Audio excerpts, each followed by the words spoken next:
Magandang tanghali mga katropa, panibagong araw, panibagong video tayo. So ngayon lang tayo nakakapag-upload ng mga long form video at masyadong kakagaling-galing lang natin sa ubo mga katropa.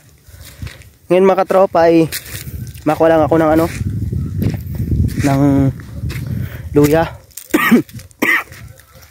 Gagawin ko sa labat para medyo gumanda-ganda naman yung ating lalamunan. Pupunta tayo sa ating luyahan mga katropa. Isa rin nga pa ito sa mga tanim ko. Ayan, hindi ko na nga lang nadidilig ito at nagkaubungan tayo ay hindi na naalagaan. Kulang na sa tubig dito. Matagal-tagal na din kasing hindi umuulan. Kaya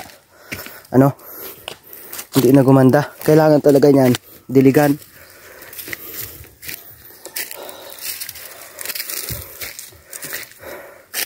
Ay mga katropa, ang dami na ring mga nami ngayon Ayan Kung medyo malapit lang sana tayo sa dagat, maganda magtuyo. Kaya lang medyo malayo ay malalaki na ang laman. Nandito na tayo sa aking luyahan mga katropa. Medyo mga tuyo na rin yung yung mga dahon niya. Kukuha lang tayo ng mga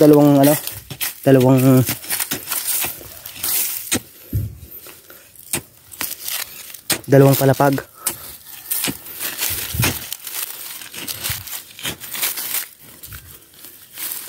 Anong ganda ng laman isa na lang pala. Sobrang dami na pala nito. Ito yung pinagpunlaan ko niyan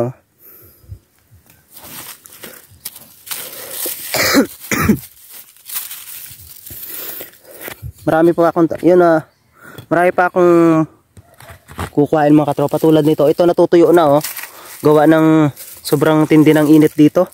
Natutuyo na siya. Pero di balit pag yan ay umulan, pag nag-ulan ulit ay masibol na. Matubo ulit yan. So tatagdagan ko pa sana ito ay hindi na. Kasi sobrang laki naman ng kanyang naging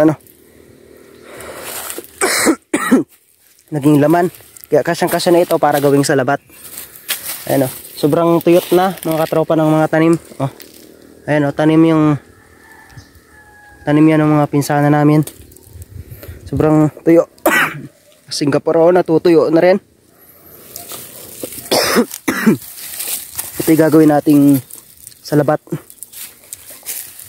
Okay na to. Sobrang dami na. Ito yung luyahan ko mga katropa. Ayan. Yung masukal na yan. Hindi pa nga lang na hindi ko pa nahukay lahat yung laman. Kaya ito na lang muna, magsasalabat tayo ngayon. Tama-tama lang to. Parang dami naman kasi nito. Ito yung segundang luya mga katropa.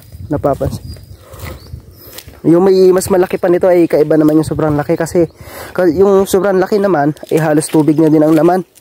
Sa luya talagang ito yung maganda. Yan pasensya na mga katropa at ako'y napakaubo. Ito yung maganda at segunda yung laman. Kung sa kuman ay kasagaran yung kanyang laki. Ito na mga katropa. Ayan mga katropa, nakulo na. Maglalagay lang tayo sa baso. Ito na mga katropa yung salabat na natin ay sobrang ina mga katropa ng amoy, ng bango, ng niya, ng pagkaluto, sobrang inam ng amoy niya.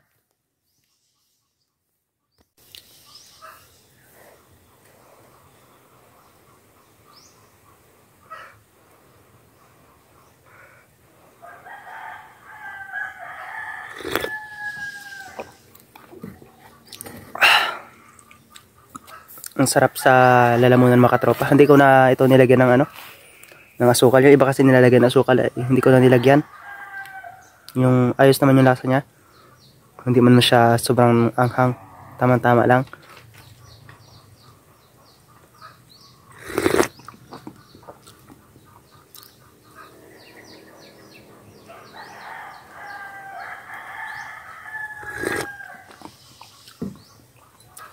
So maraming salamat mga tropa sa panonood. Hanggang dyan lang muna.